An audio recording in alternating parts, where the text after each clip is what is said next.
Hello and welcome back to another video. Today I'm going to be showing you how you can buy a Bitcoin ETF. Now this is a very quick and simple thing to do, so make sure you watch this video all the way to the end so you don't miss any important steps.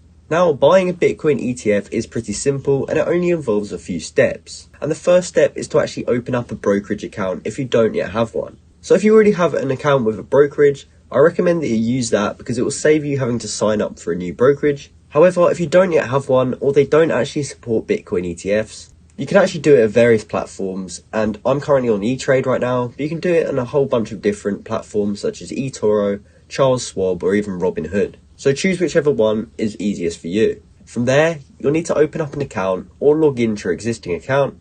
And when you're choosing an account type, you want to make sure you choose a brokerage account because this will allow you to invest and trade with the ability to buy stocks, ETFs, mutual funds, options, bonds and more. So choose that, click continue, and then just answer some of the questions that they ask you and fill out your details, and after that you will have created your account. From there, you'll want to make sure you have funds in your account, so just deposit as much as you need and as much as you are looking to invest, but please note that some platforms may have a minimum deposit requirement, so you should check that out first on the platform that you're currently on.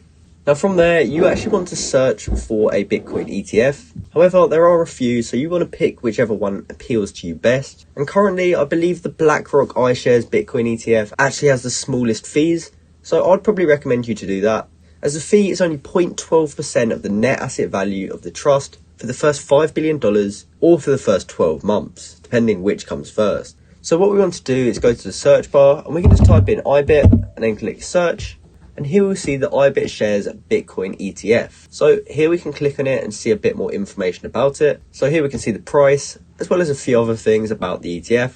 So if you wanted to learn a bit about it first, take your time to read through this and just make sure this is the correct ETF that you want to buy. From there, we can go ahead and click buy in the top right corner. And then all you have to do is enter in the amount of units of the ETF that you want to buy, and then you can execute the purchase. And once you've done that, you will have successfully bought a Bitcoin ETF. So this has been my video showing you how you can buy a Bitcoin ETF. I hope you found this video helpful and thanks for watching.